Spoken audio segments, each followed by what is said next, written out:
Forced to marry abusive fiancé. She fled. He chased. Korean Mafia boss opened his car door. Get in. My lungs were burning as I ran. One of my heels snapped. I didn't stop. I kicked the shoes off and kept running barefoot on the asphalt. The pavement tore at my skin, but I couldn't feel it. I couldn't feel anything except the terror clawing up my throat. Behind me, heavy footsteps. Fast. Angry.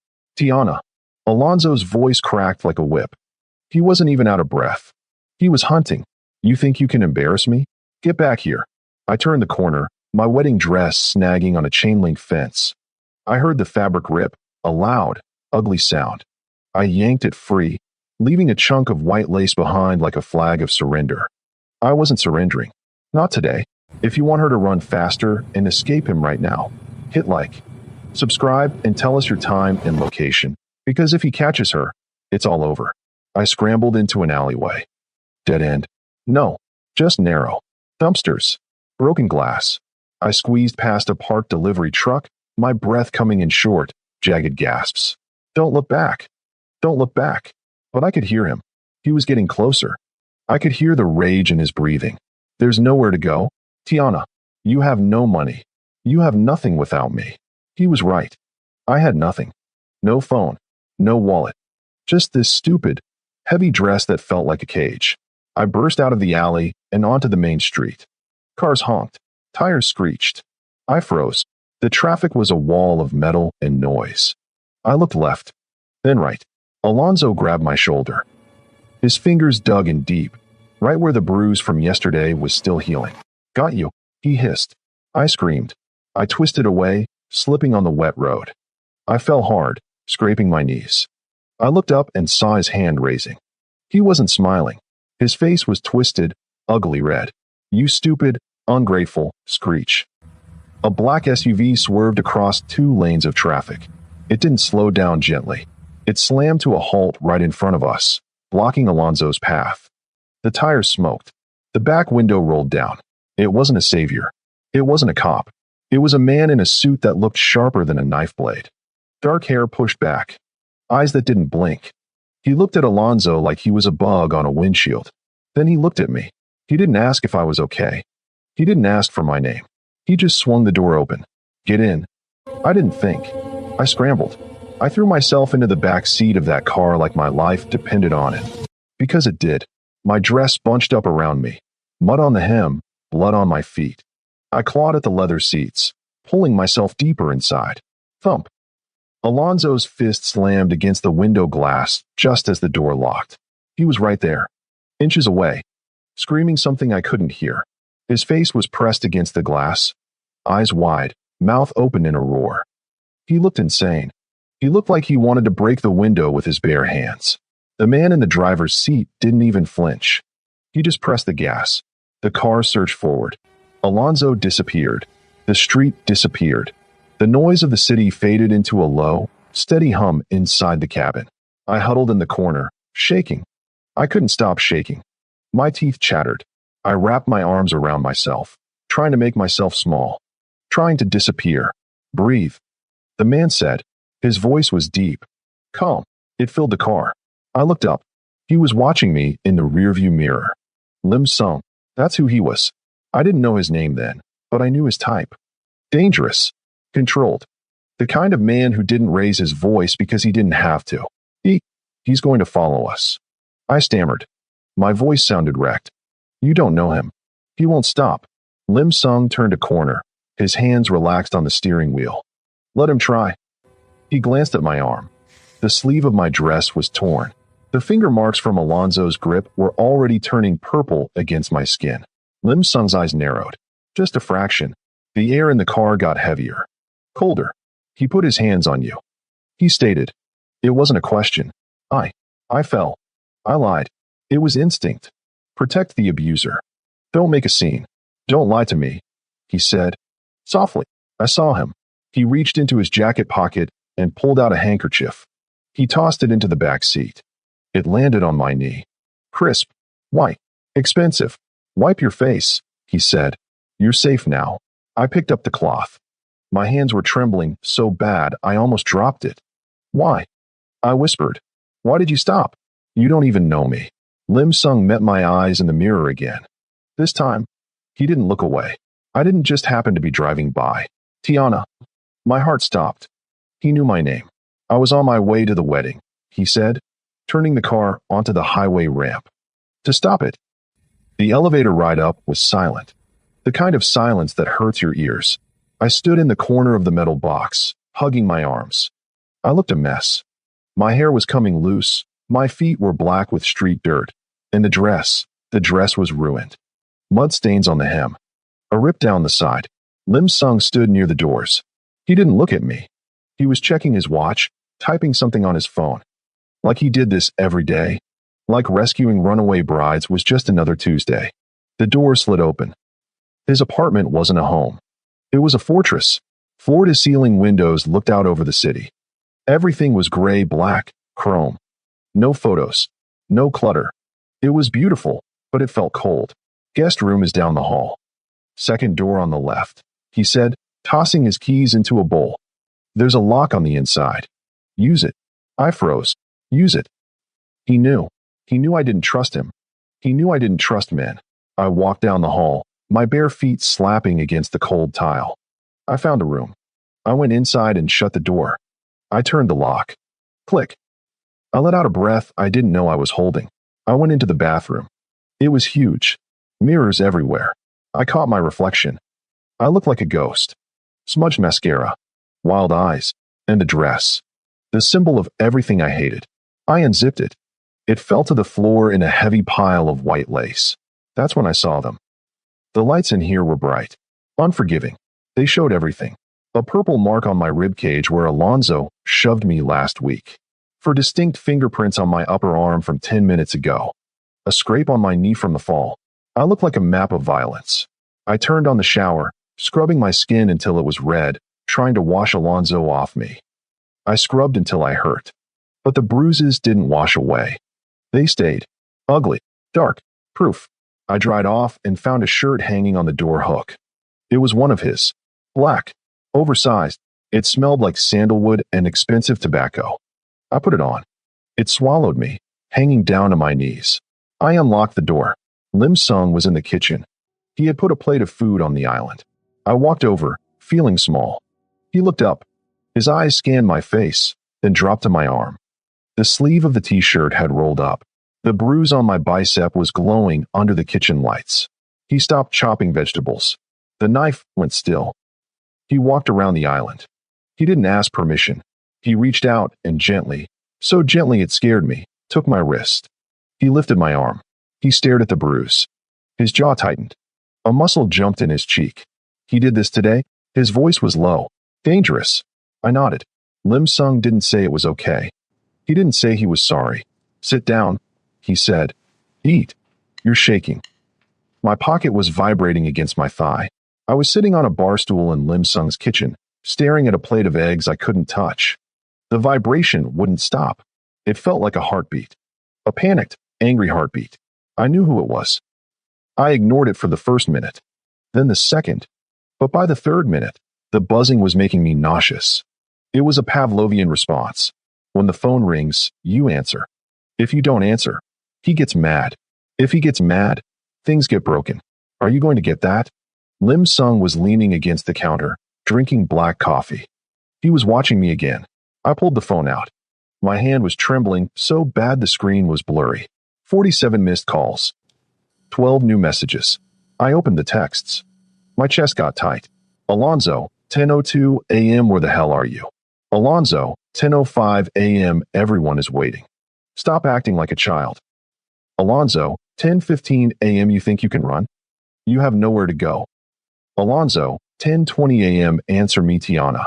Alonzo, 10:32 a.m. I'm going to call your mother. I'm going to tell her what you did. I have to answer. I whispered. The logic was twisted, but it made sense to me. If I answered, maybe I could calm him down. Maybe I could talk him out of hurting my mom.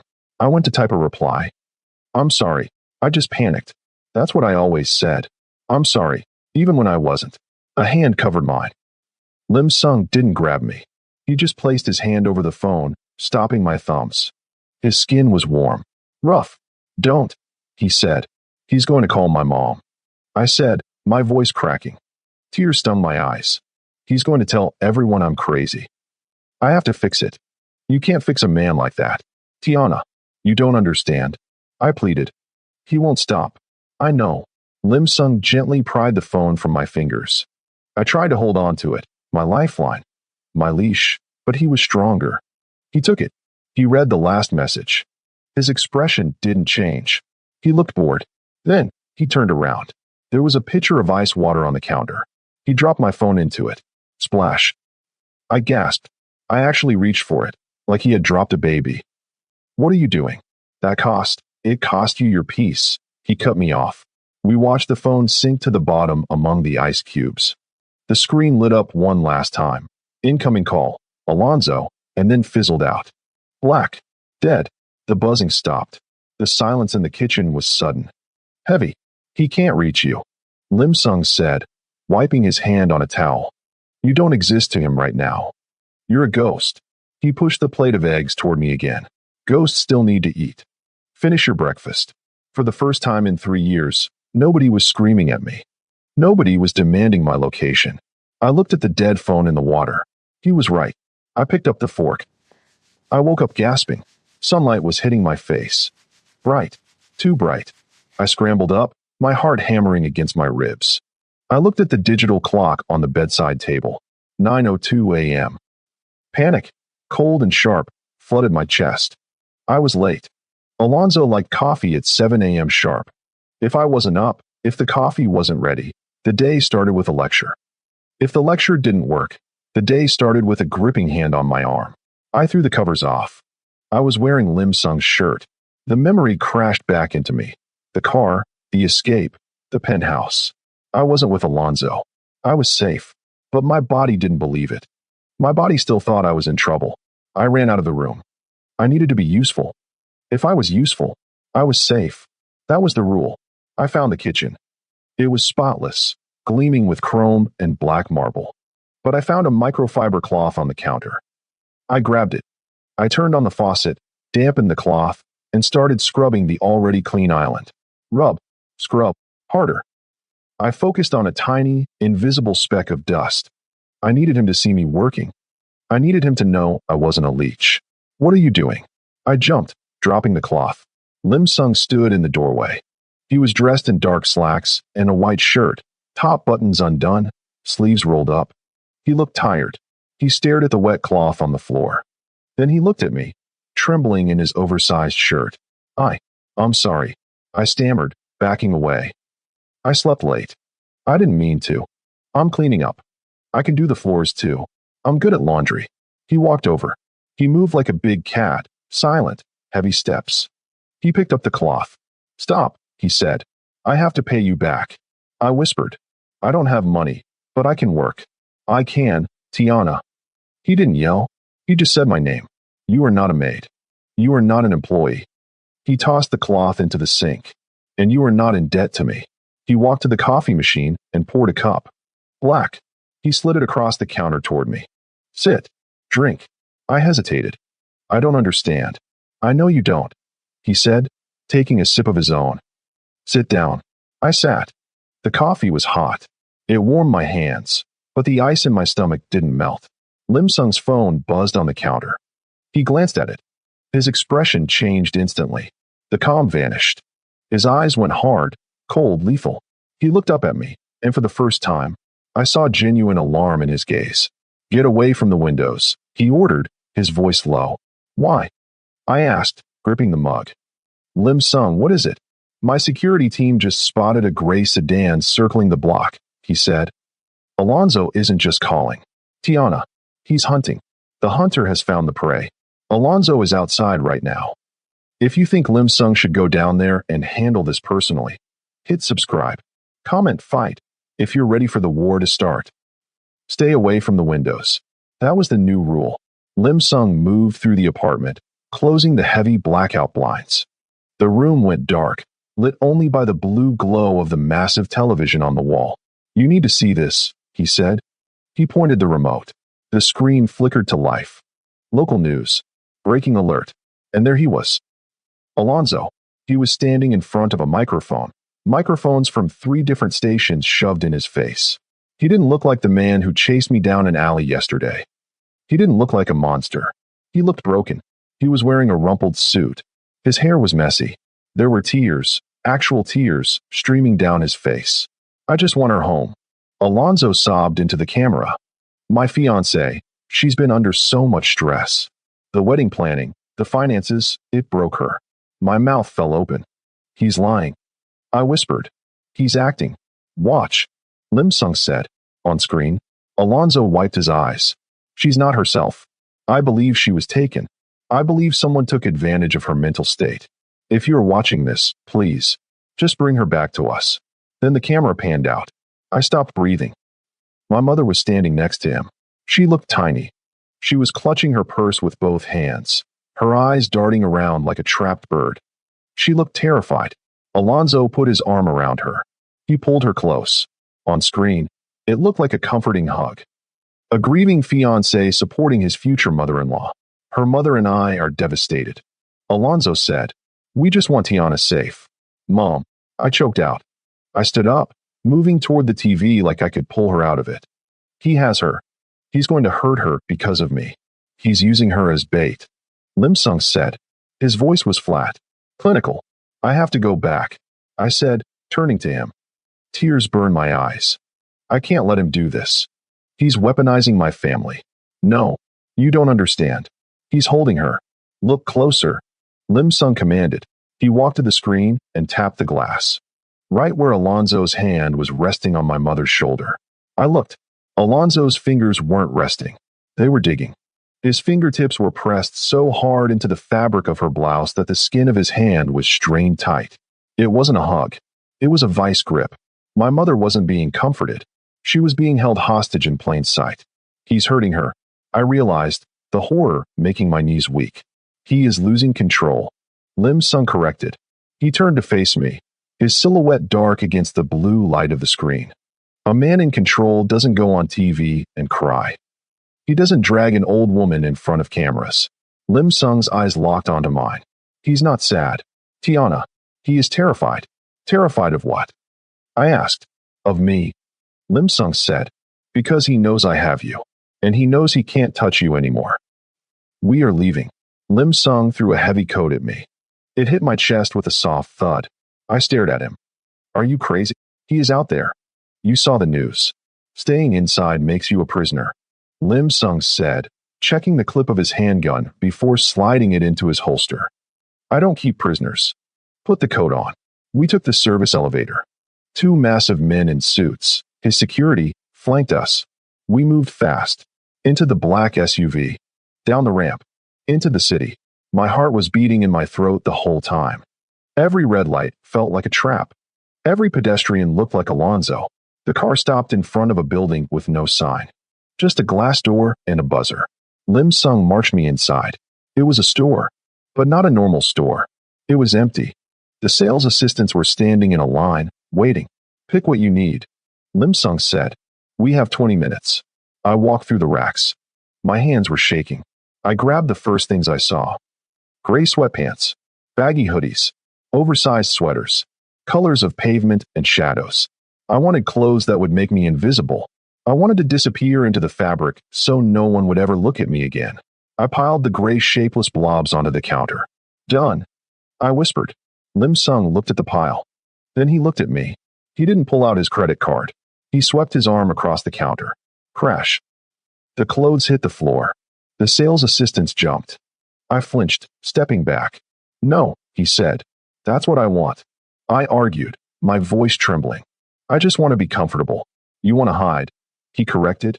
He walked over to a rack of coats. He pulled out a black leather jacket. Sharp shoulders. Silver zippers. Heavy. He walked back and held it up against me. Alonzo liked you in pastels, he said. He liked you soft. Easy to bruise. He shoved the jacket into my hands. It felt like a shield. Stop dressing like a victim. Tiana, if you want to survive this, you need to look like someone who fights back. I looked at the leather. It was tough. Cold. Go try it on, he ordered. I went into the fitting room. I pulled the jacket on. I zipped it up. It was tight, holding me together. I looked in the mirror. The girl in the gray sweatpants was gone. The woman looking back at me looked dangerous. She looked like she belonged to the man with the gun in the lobby. I walked out. Lim Sung nodded. One sharp, approving nod. Better, he said. Now we get the boots. The penthouse was quiet at night. Too quiet. I was sitting on the edge of the guest bed, wearing the new leather jacket. I couldn't take it off. It was the only thing making me feel safe. Lim Sung was in his office down the hall. I could hear the faint murmur of his voice on a call. Then, a sound cut through the silence. Ring. It wasn't my cell phone. That was at the bottom of a pitcher of water. It wasn't Lim Sung's cell. It was the landline on the bedside table. An old-fashioned, cream-colored phone. I stared at it. Ring. Nobody knew I was here. Nobody knew this number. Lim Sung said this place was a fortress. Ring. My hand moved on its own. I picked up the receiver. I didn't say hello. I just listened. Breathing. Slow, raspy breathing. I know you're listening. A voice whispered. My blood turned to ice. It was Alonzo. How? I choked out. How did you get this number? I know he's rich. Alonzo hissed. He sounded drunk. I know he thinks he's tough. But does he know about the debt? Tiana. I gripped the phone tighter. Leave me alone. Does he know your father borrowed $50,000 from my dad before he died? Alonzo laughed. It was a wet, ugly sound. Does he know I own the deed to your mother's house? Does he know I can throw her on the street by tomorrow morning? Her past just kicked in the door. Alonzo has leverage that Lim Sung can't shoot his way out of. Hit subscribe if you think she should tell Lim Sung the truth right now, or comment run if you think she needs to protect him from her mess. You wouldn't. I whispered.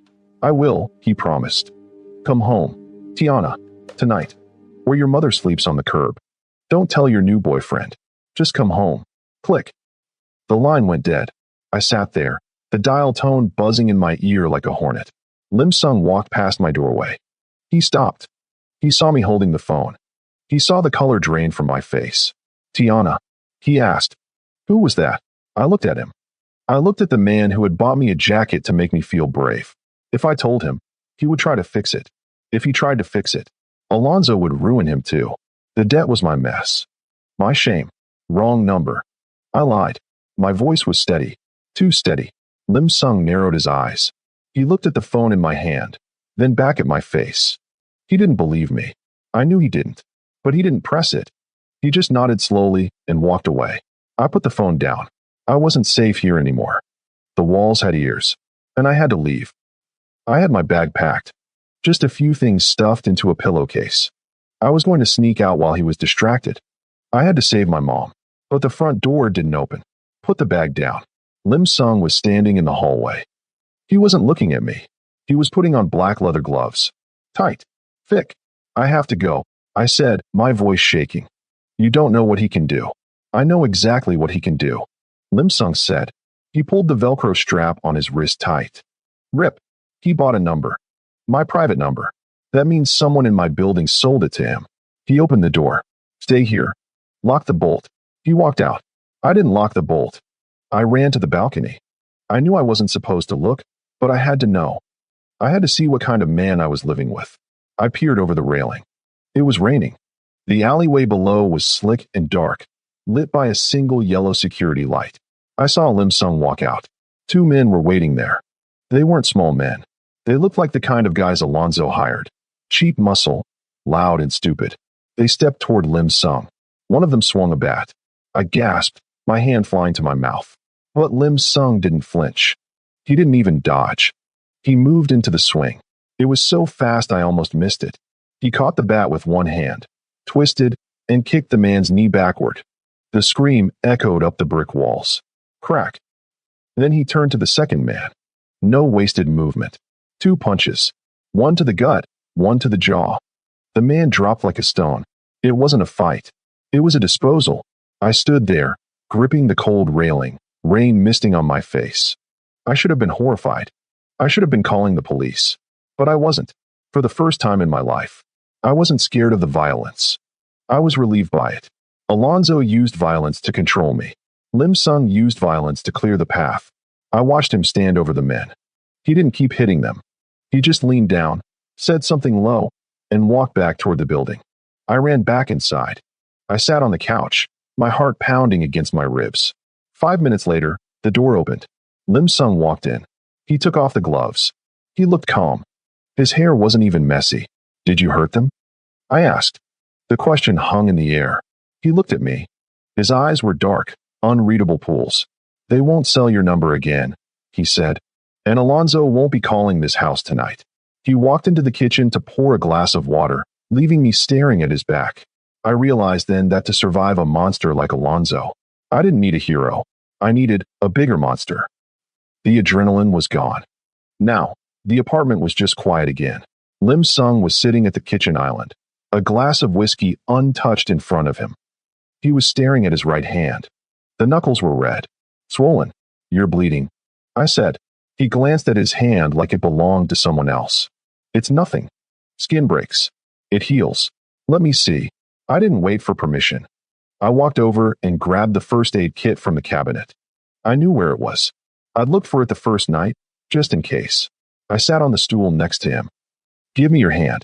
He hesitated. For a second, I thought he would pull away. He wasn't used to being touched. I could tell. He was used to being the one in charge, the one who fixed things. Slowly, he extended his hand. His palm was warm, calloused, rough against my soft fingers. I took an alcohol wipe and dabbed at the split skin on his knuckles. He didn't flinch, not even a twitch. Why are you doing this? I asked. My voice was small in the big room. You don't know me. You're a rich, powerful man. I'm just a problem.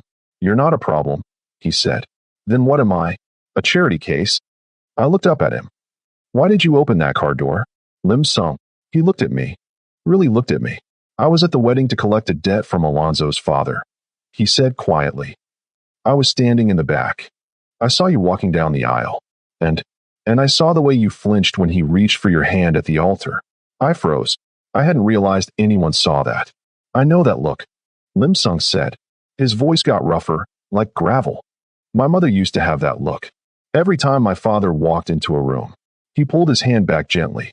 I couldn't save her, he admitted, staring at his bruised knuckles. I was too small, too weak. I watched her disappear a little bit every day until there was nothing left. My heart broke. Right there in the kitchen. So when I saw you running, he continued, meeting my eyes again. I didn't see a stranger. I saw her, and I promised myself I wouldn't just watch this time. Lim Sung, you aren't a charity case. Tiana, he said, you're the second chance I never got. The air between us shifted. It wasn't just safety anymore. It was something deeper. A shared scar. I reached out and covered his bruised hand with mine. Thank you, I whispered. He turned his hand over, lacing his fingers through mine. A perfect fit. Don't thank me yet, he said darkly. We haven't won yet. The ceasefire ended at 2 p.m. on a Tuesday. Alonzo stopped going on TV. He stopped crying for the cameras. He went for the jugular. I was in the kitchen, trying to drink tea, trying to pretend my life wasn't falling apart. Then my phone buzzed. It was a new cheap burner phone Lim Sung gave me. Only he had the number. Or so I thought. Buzz. A picture message. My blood stopped moving. It was a photo of my mother's front door. A bright orange sticker was taped to the wood. Eviction notice. 24 hours. Below the photo, a text from an unknown number. The loan has a calling clause. I'm calling it in. She is on the street tonight. Unless you come home. I dropped the mug. It shattered. Ceramic shards flew across the floor. No.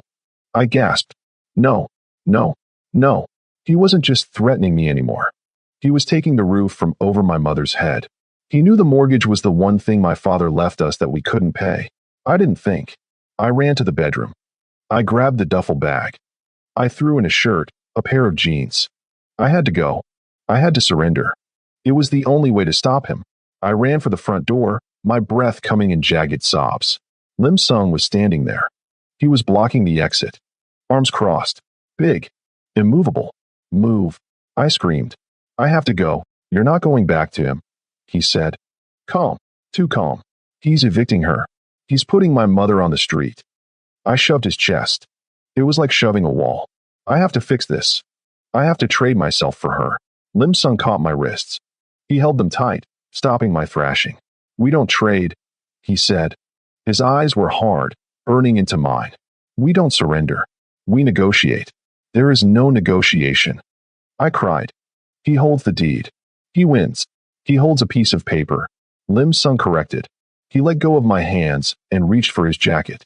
And paper burns. He opened the door. He didn't lock me in. He stepped out into the hallway and looked back at me. Are you coming? He asked. Or are you going to let him win? I stood there, trembling. My bag felt heavy. My heart felt heavier. Tiana has a split-second choice. Run back to the abused to save her mom, or trust the Mafia boss to handle it his way. If you would trust Lim Sung, hit like. Comment, boss moves if you think Alonzo is about to regret this. I dropped the bag. I'm coming, I said. Lim Sung nodded. Good. Let's go buy a house. We walked to the elevator. We were leaving the safety of the fortress. We were walking straight into the fire. The bank smelled like old coffee and money. Alonzo was sitting in the glass-walled conference room. He looked perfect. Suit pressed, hairstyled, a team of lawyers flanking him like attack dogs. He looked like he owned the place. When I walked in, his eyes lit up. A predatory, smug spark. Tiana, he smiled, standing up. You came to your senses. He didn't look at Lim Sung. He acted like Lim Sung was just my driver. I have the NDA ready, Alonzo said, sliding a thick packet across the mahogany table. Sign this. Admit you had a mental episode. Come home, and your mother keeps the house. I looked at the paper. It was a leash. If I signed it, I was his property again. Forever. Lim Sung stepped forward. He didn't sit. He didn't look at the NDA. He looked at the bank manager, a sweating man in a cheap tie. The loan. Lim Sung said. Who holds the note? Mr. Alonzo's family trust acquired the debt yesterday, the manager stammered. And the bank facilitates the collection? Yes, but what is the total payout? Lim Sung asked. He pulled a checkbook from his jacket pocket. Alonzo laughed. It's not for sale, buddy. You can't just, everything is for sale. Lim Sung said. He didn't look at Alonzo. He wrote a number on the check. A number with a lot of zeros. He ripped it out and slammed it onto the table. The sound echoed like a gunshot. The manager looked at the check. His eyes went wide. This covers the principal, and the penalty interest, and the closing fees. Close it, Lim Sung ordered. Now. You can't do that. Alonzo screamed. His cool mask shattered. He slammed his hands on the table. That is my debt. She is mine. Not anymore. Lim Sung said. The bank just sold the note. I own the house. Which means you are trespassing on my property. Lim Sung leaned in close to Alonzo's face. Get out. Alonzo turned purple, but he had no moves left. He grabbed his lawyers and stormed out, knocking a chair over. We walked out to the car in silence.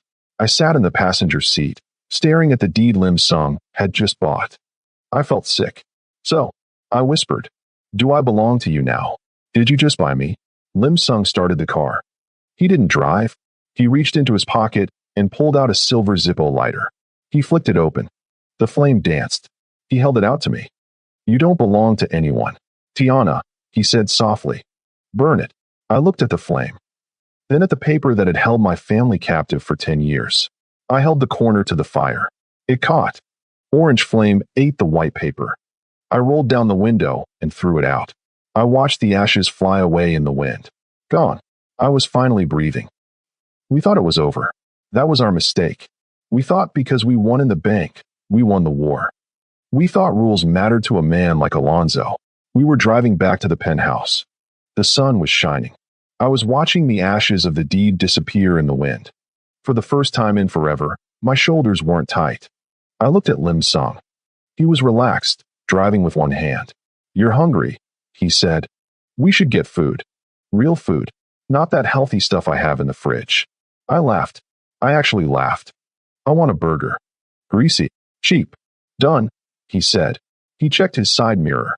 His smile vanished. Hold on. What? Hold on. He slammed the steering wheel to the left. Screech. A heavy gray truck came out of nowhere. It didn't brake. It accelerated. It rammed into the passenger side, my side. The world turned into noise and glass. We spun. Once. Twice. The car slammed into a concrete barrier at the edge of a construction site. The airbag exploded in my face. Dust. Smoke. The smell of burning rubber. My ears were ringing. I couldn't see straight. Tiana. Lim Sung's voice was wet, strained. I looked over. He was slumped against the wheel. Blood was running down his forehead, into his eye. He was hurt. Bad. Lim Sung. I reached for him, but my seatbelt was locked tight. Outside, a car door slammed. I saw boots crunching on the gravel. I saw a suit jacket ruined by sweat and rage. Alonzo. He wasn't crying anymore. He wasn't smiling. He was holding a tire iron. He looked like a rabid animal that had chewed through its leash. He walked toward my window. He tapped the iron against his palm. Clink, clink. You think you can embarrass me? He screamed. You think you can burn my money? He swung the iron. Smash. The passenger window shattered, showering me in safety glass. I screamed, covering my face. He reached in. He grabbed my hair. Get out. He roared. You're coming with me. Lim Sung groaned. He tried to move, but the door was crushed in on his side. He was pinned. I was alone. This is it. The legal battle is over, and the street fight begins. Lim Sung is down. If you want Tiana to pick up a weapon and fight back, hit like right now. Subscribe, because what happens in the next 5 minutes changes them forever. Alonzo yanked my hair harder. I said get out. I fumbled for the buckle. My fingers were slippery with sweat and blood. I looked at Lim Sung. His eyes were open, bleeding, furious. Run, he wheezed. I clicked the buckle. I fell out of the car onto the broken pavement. Alonzo stood over me, raising the iron. You ruined everything, he spat. I looked around. Construction debris, rocks, dirt. I had to choose. Die here or fight. I scrambled backward on the gravel, scraping my palms raw. Alonzo loomed over me. He looked 10 feet tall. The sun was behind him, turning him into a dark shadow with a weapon. Please. I whispered. That old reflex. The begging. Shut up. He screamed. You ungrateful little. He raised the iron higher. He was going to hit me. He was going to break me right here in the street. Something inside me snapped. It wasn't bravery. It was exhaustion. I was tired of running. I was tired of being scared. I was tired of him. My hand closed around a handful of loose gravel and dirt. I said, shut up. He yelled, swinging down. No. I threw the dirt. Hard. Right into his face. He howled. He dropped the iron, clawing at his eyes. My eyes. You bitch. He stumbled back. I scrambled up. I should have run. But I couldn't leave Lim Sung. Alonzo wiped his eyes, blinking rapidly. He was red, weeping, furious. He lunged for me, blind rage guiding him. I'm going to kill you. He grabbed my throat. I couldn't breathe. His thumbs dug in. The world started to go black. Then a noise. A low, guttural roar. Like a lion. Alonzo was ripped away from me. He flew backward, slamming into the side of the truck. Lim Sung stood there. He was terrifying. Blood covered half his face. His shirt was torn. He was swaying on his feet, but he looked like death itself. Alonzo tried to stand up. You can't. Lim Sung didn't speak. He didn't hesitate. He walked forward and kicked Alonzo in the chest. Alonzo collapsed, gasping for air. Lim Sung grabbed him by the collar and slammed his head against the truck door. Thud. Alonzo slid to the ground. Unconscious. Broken.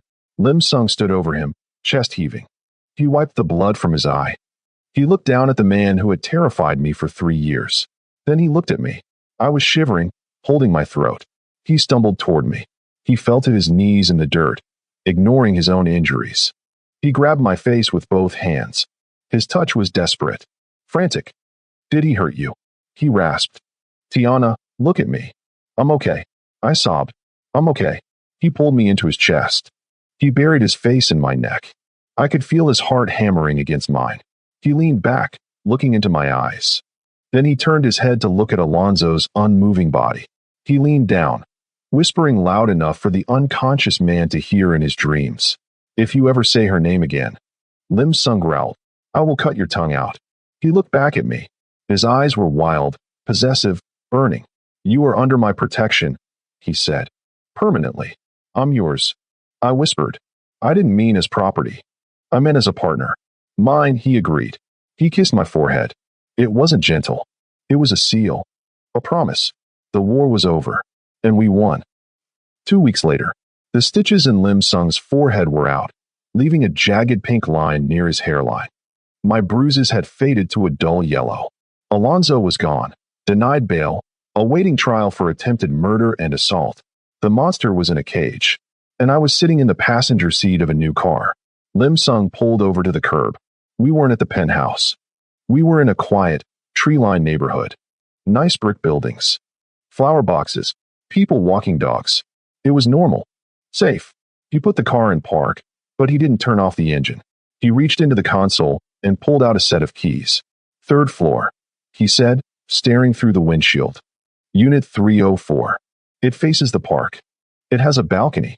I looked at the keys. "Lim Sung, the lease is in your name," he continued, his voice tight. "Paid for a year. Utilities included. The doorman is one of my guys, retired. He won't let anyone up unless you call down." My chest squeezed. "You're moving me out?" He finally looked at me. His eyes were tired, guarded. "I promised you safety. Tiana, this is safety." He pressed the keys into my palm. "No debts. No Alonzo. And no me. You get to start over. You get to be free." I looked down at the silver medal in my hand.